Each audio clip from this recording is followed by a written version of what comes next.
here live at the Live Lounge at our FastMarkets Lithium Supply and Battery Raw Materials Conference to interview a range of very impressive guests from across the supply chain. I'm Keisha Shreen, your host and guide through the dynamic world of lithium and batteries. As a business and financial author and keynote speaker and consultant, I've shared my insights on Bloomberg, CNBC, and CBS. And here we are getting ready to hear some fantastic insights from some fantastic guests. Today we have Teague Egan, founder and CEO of EnergyX. Teague is a pioneer in cleaner energy driving innovations in lithium extraction and battery tech. A serial entrepreneur and investor, he's also the inventor of the Energy DNA graphene fiber and the founder of Innovation Factory BC. Now, beyond business, Teague champions causes like Dance for Paralysis and the Kindness Project. I really love that name. Thanks. As well as hosting the Extraordinary Podcast. Now, that's all caps extra, EXTRA, all caps Extraordinary Podcast. Teague, thank you for coming to the show and welcome. Thanks for having me. This is great.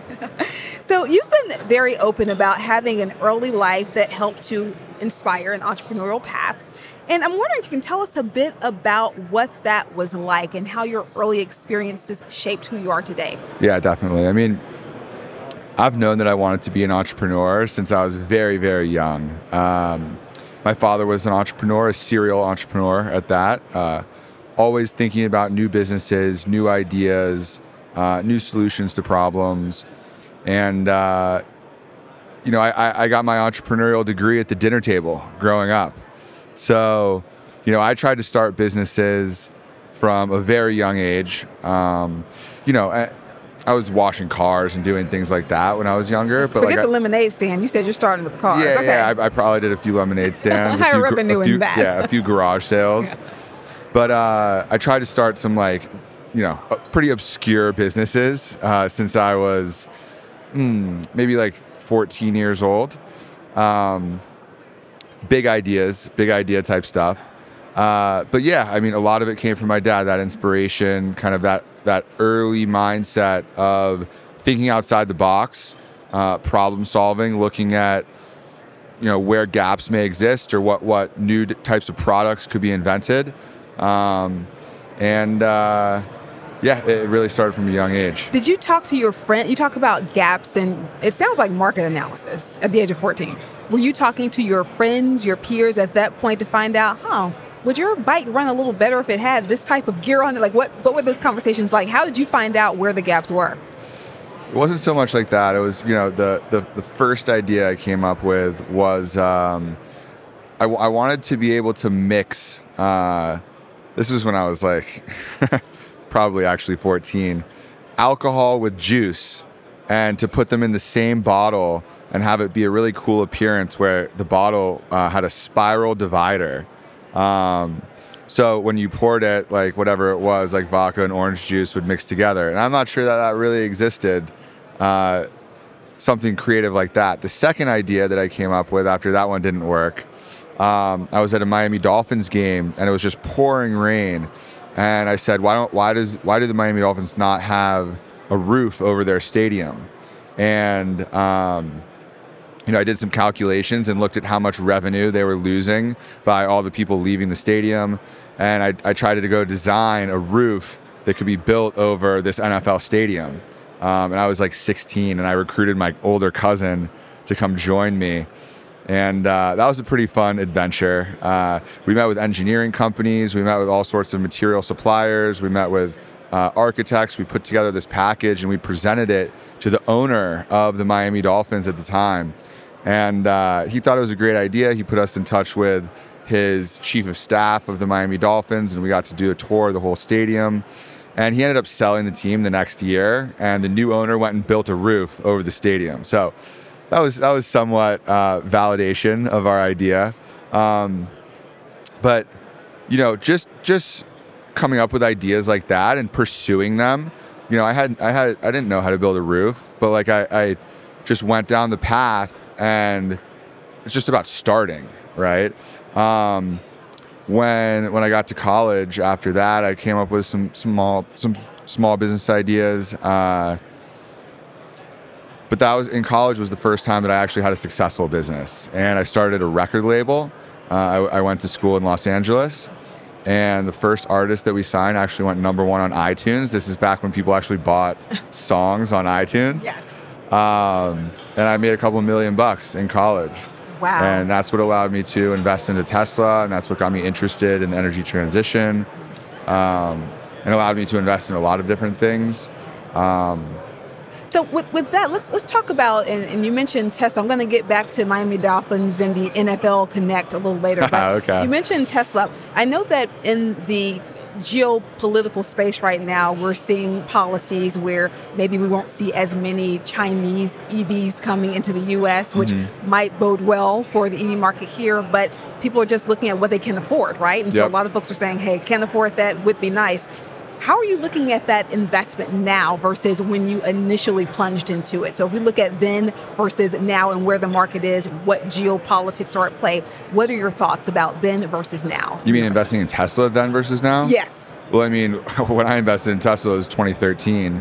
And like today, if you account for all the share splits, my basis would be $4 a share. And I think the stock is like over $200 a share or something like that. So, at one point, I had 100x return on the stock. Now, there's obviously other stories like that, like Nvidia has gone up a crazy amount, but investing in Tesla today versus back then, I think there's a lot of room for Tesla to grow. I think that, Elon is a different type of entrepreneur. Tesla's not just a car company. He's going and investing $10 billion into self-driving. I think that that's going to be a huge, huge breakthrough if he can crack that. And he's been saying he'll do it for year after year after year. He recently came out and said that Tesla could produce 1 billion Optimus humanoid robots, which would drive the valuation up to, I think the number was $25 trillion. So, he's such an outside the box first principles thinker, which is why you're betting on him coming up with new businesses, new revenue models. It's not just about the cars. The car business will grow tremendously, I think. It has year over year. Whether profits dip or whatnot, like I think profits were down this past quarter, and he made a big effort to cut costs, which should drive more profitability. But I see a very bright future for Tesla ahead. Now, as it compares to costs of maybe Chinese EVs, to your question, that's all in supply chain. And I think that they're continuing to make, like, this whole conference is about how to make the supply chain more robust and make the end product, electric vehicles, cost less for end consumers. Everybody here is trying to either build a project or sell a technology, work together to improve the supply chain for the energy transition. That's what this whole conference is based on. So, I would credit him with starting this whole revolution. FastMarkets has grown year after year in terms of attendance. So let's talk about corporate culture. A lot is being said about leaders, how they lead, what types of challenges are at play when you're working with specific types of companies, and just different types of issues that can happen as a leader. You can be hit with lawsuits. There can be character issues. What is your take on what it takes to be a good leader, one who's in the marketplace doing the right thing for their company and profits, as well as for the people in their corporation? Talk to us about that. Yeah. Every leader is different, right? And I think leadership can be learned. There's a lot of different types of leaders, right? There's leaders of huge corporations that are, 100-year corporations, that there's a very bureaucratic corporate culture. A lot of middle managers, a lot of redundancy, a lot of maybe like red tape or, things like that. There's leaders like Elon at Tesla or Jensen at Nvidia or Mark at Meta. I try to study who I believe are the greatest leaders and the greatest innovators of our generation, and look at how they have built their corporate culture. For instance, EnergyX is now at almost 100 people, which is an exciting milestone, kind of a scary milestone too. You don't want to grow too quickly, right?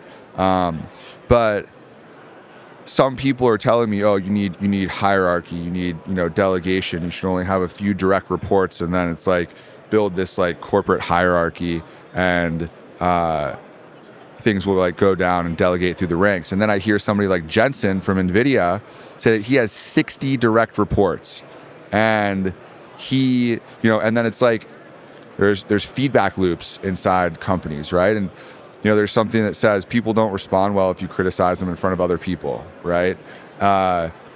You should praise people in front of other people, but you should criticize one-on-one or like give lessons one-on-one. However, Jensen says that he gives constructive criticism in front of the whole group, in front of all 60 direct reports or whoever is in the meeting.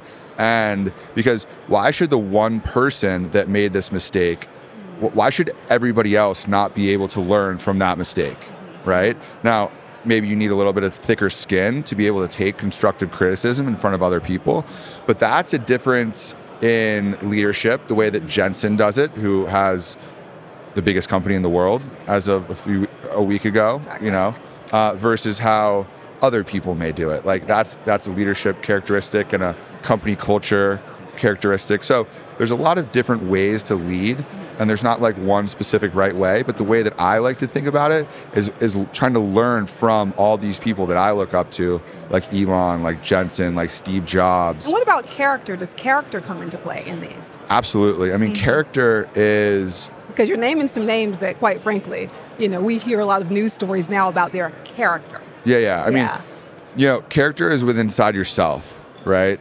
I think that there's a moral compass, like knowing right and wrong. There's character, like I get up and I know that I work hard every single day, and I'm going to make the decisions that I think are best for the company. And yeah, people want to follow others with good character. Right? Like they have to believe it. They have to believe that you're a good person and that you have character, because that's what's going to attract investors, third-party stakeholders, partners. Character is critical. So, and I'd love to hear, speaking of the third-party stakeholders and partners, when you are looking at working with a company, if you're acquiring a company, if you're looking at partnering with the company, what thought process do you have? Do you say, okay, that's, to your point, a gap that needs to be filled, or do you look at longer term sorts of situations? Take us through that 1, 2, and 3 most important things that you think about. Yeah, you have to look at it from all angles. If you're about to work with somebody, most relationships that you want to work with somebody are long-term relationships, right? Like it's not like a one and done type transaction, especially if you're acquiring a company and working with the individuals who are working at that company. If you're partnering with a company that is going to provide some sort of service for you on an ongoing basis, you want to make sure that you're aligned on expectations, that those people can fulfill the service or product that you're working with them for, or you can fulfill the service or product that they are hiring you for. So all those things are critical in due diligence and spending time with that company. You look at their track record, you look at their history, you look at their delivery. All those things are important. Okay. Now I'm going to go back in time. You were talking about the Miami Dolphins and the wonderful, exciting opportunity that you had. And so I know that before all these successes that you're talking about now, you were an NFL agent. Wow. Okay. So one golf cart ride changed your life, your trajectory. Tell us about what's it like being an NFL agent and then shifting. What was that shift? Tell me about what happened to take you from there to here.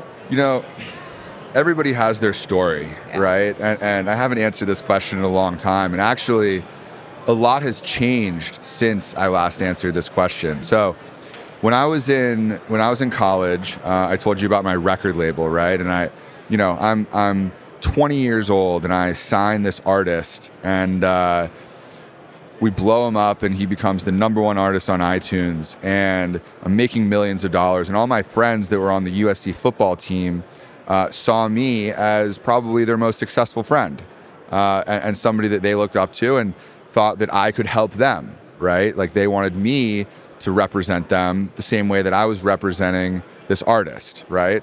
And, I saw that as a huge opportunity. There's mutual benefit in that relationship. I'm a huge sports fan, and I wanted to become an NFL agent and represent these guys and be in the NFL circles. The NFL is a big business. The NFL does $20 billion a year in revenue. So I look into it, and I become the youngest ever NFL agent when I was 21 years old.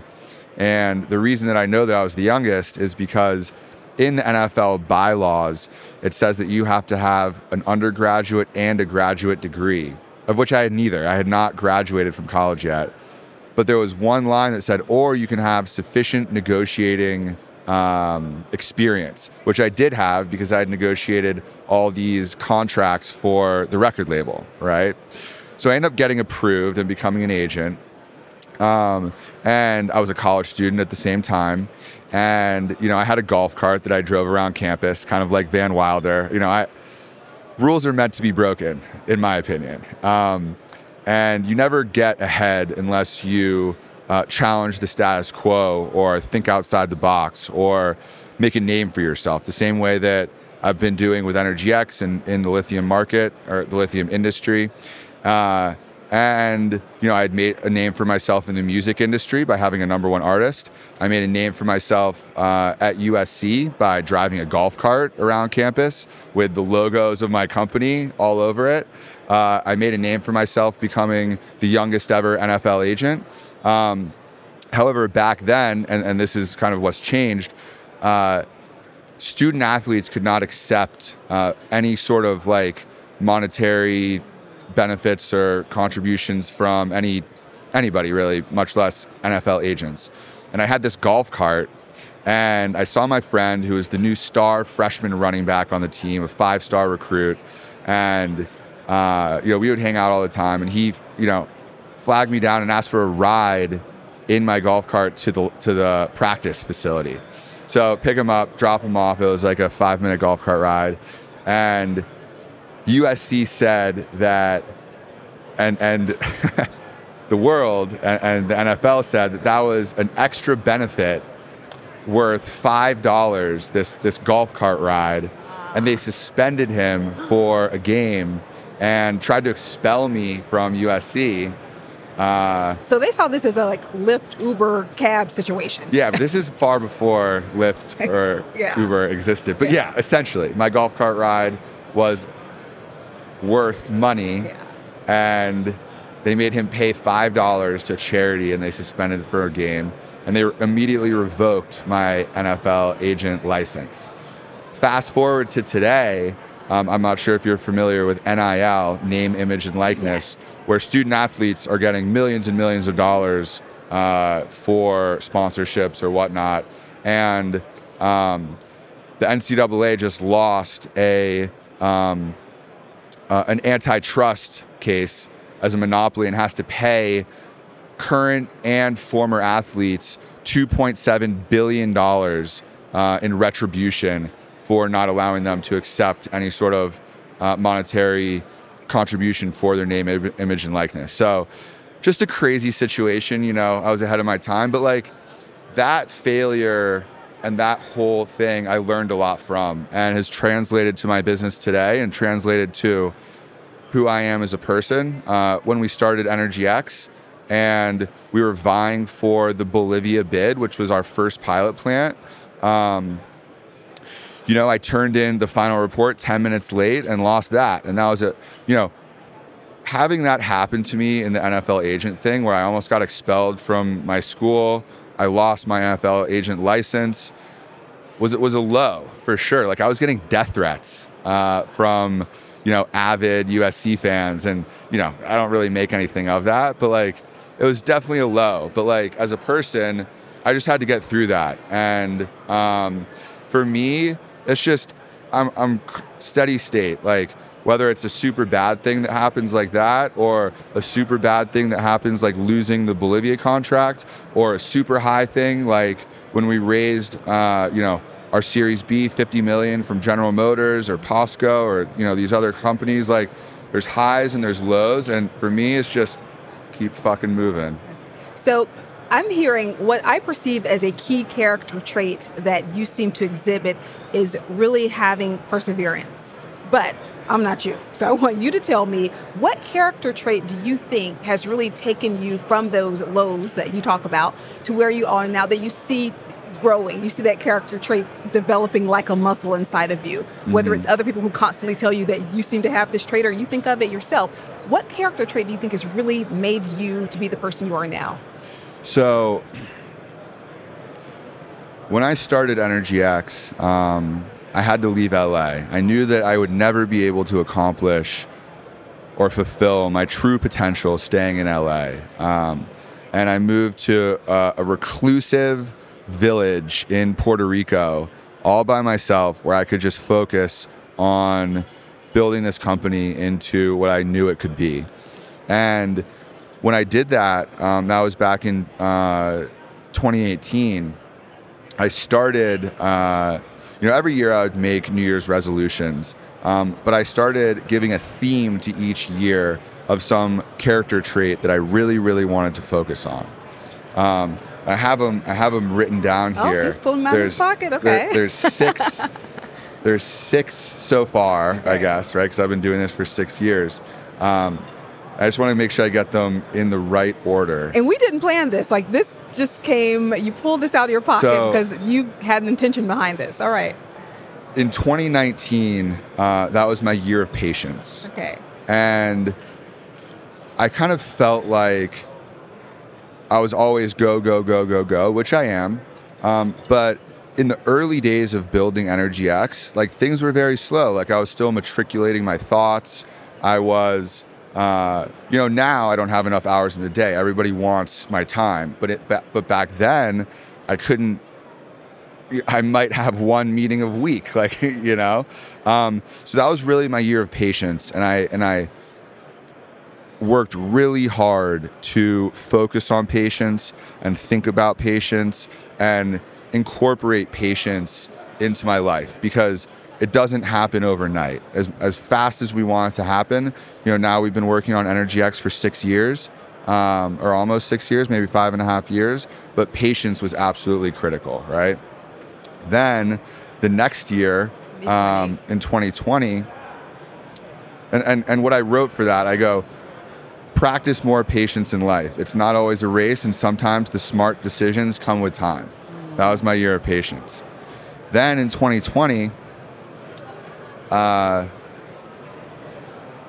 COVID started in 2019, I think, right? Or no, 2020. Shutdown happened 2020. March, yeah. Yeah. Lockdown. So, you're right. So it hadn't yet happened for this, but 2020 was my year of sacrifice. And I wrote, focus on sacrifice for EnergyX and put it above all else except health and family. And I sacrificed my friends. I sacrificed my social life.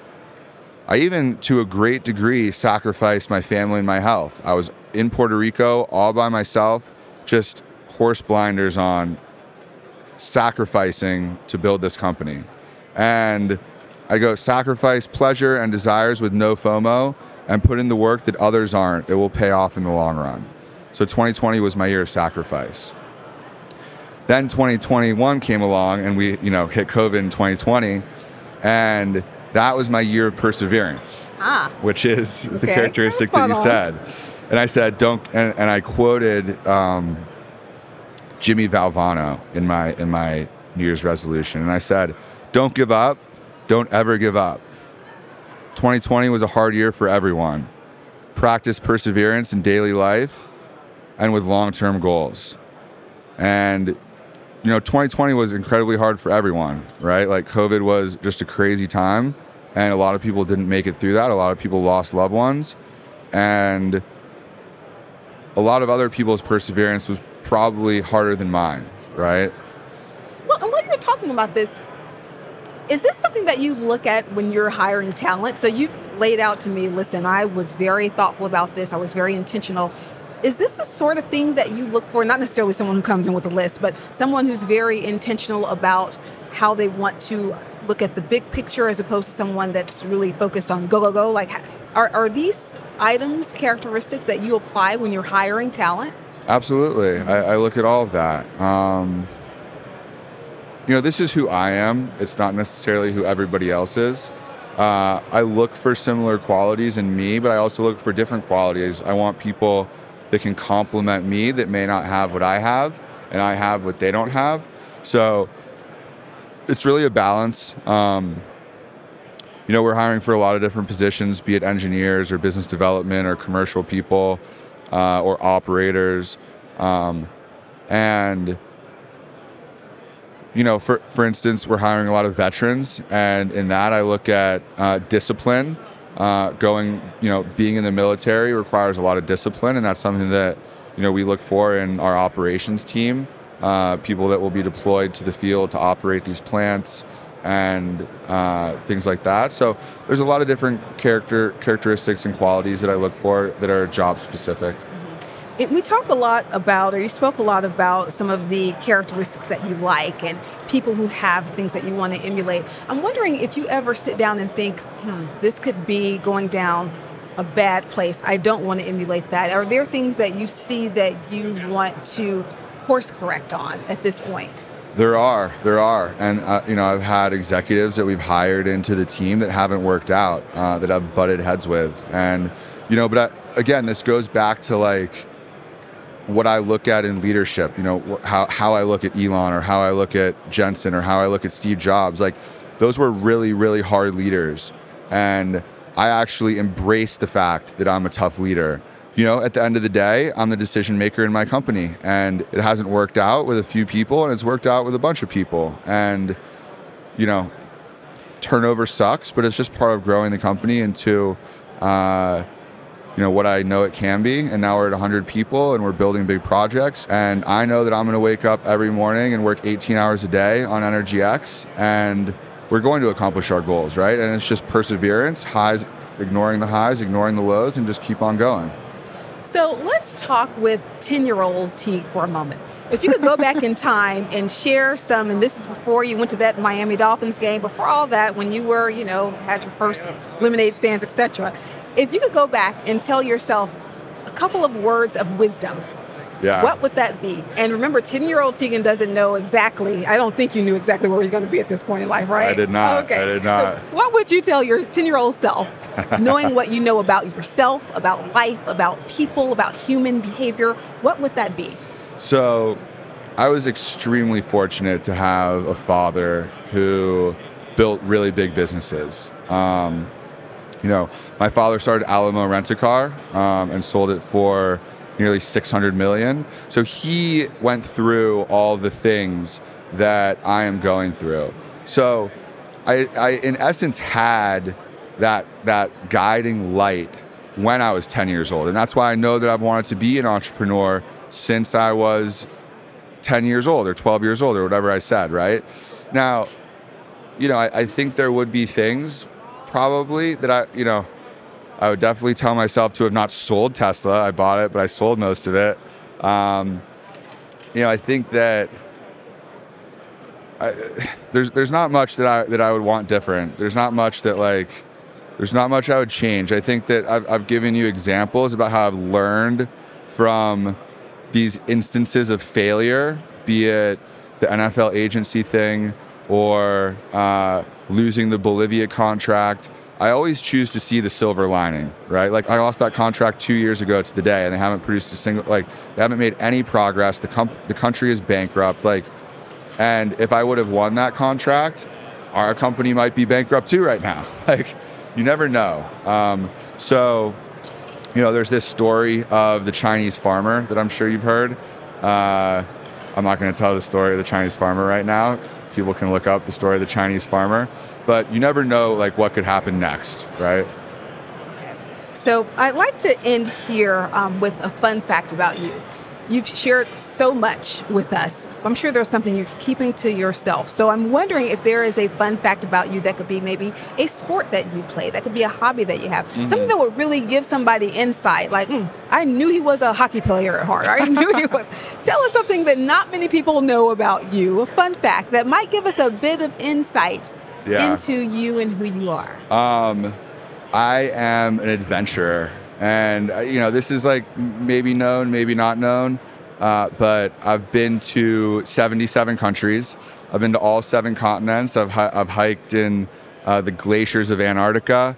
I discovered the aha moment of EnergyX trekking through the salt flats of Bolivia. I've hiked the highest mountain in the United States. In September, I'm going to hike the highest mountain in Africa, Kilimanjaro, and go gorilla trekking in Tanzania, in Rwanda and Uganda. What is gorilla trekking? The big silverback gorillas that are in the Virunga National Forest in Rwanda. You basically trek through and like go look at them. Okay, hang out. Okay. I've been skydiving almost a dozen times, bungee jumping. I love the thrill. I love the excitement. I love the travel. I love to see new places, experience new cultures. I think that that's another huge part that's made me who I am and allowed me to, think outside the box and think about the realm of the possible and, just see what the world has to offer. So I think that's kind of like, that's a huge part of Teague's DNA. So 7 continents. We've been to all of them. Mm-hmm. We've seen that. Very good. 2019, the year of patience. 2024 is the year of... Check. Oh, come on, Teague. Intensity. The year of intensity. Intensity. Okay. All right. Yeah. I mean, we're at a point now where it's all about delivering results. And 2023 was actually the year of results. But this year is the year of intensity. And I just want a maniacal focus on intensity. And there's so much work to be done to scale. We've developed all of our technology and we're producing kilograms of battery grade lithium in our pilot facility. And now the challenge is how we scale this pilot facility to build these demonstration plants that can produce, tens or 100 tons of lithium, and then to our commercial plants, which will be tens of thousands of tons. And that is going to take hardcore intensity to be able to execute on that. So that's 2024 is the year of intensity. So from talking about Miami Dolphins and giving them a wonderful idea at the age of 14 to having a bit of a challenge at the age of 20 and getting your license revoked, learning experiences, understanding the importance of patience, results, and right now focused on intensity. Teague, thank you so much for joining us. This was such a pleasure. Thank you. This is great. And thank you to all of our live lounge listeners, whether you're listening in person or catching up. Don't forget to subscribe to catch up on all of our other episodes. You can find them on YouTube, Spotify, Apple, Podbean, SoundCloud, or wherever you get your content. If you want to find out about other events that we run in this space, head to the events section at FastMarkets.com. Thank you for joining us. I'm Keisha Shreen.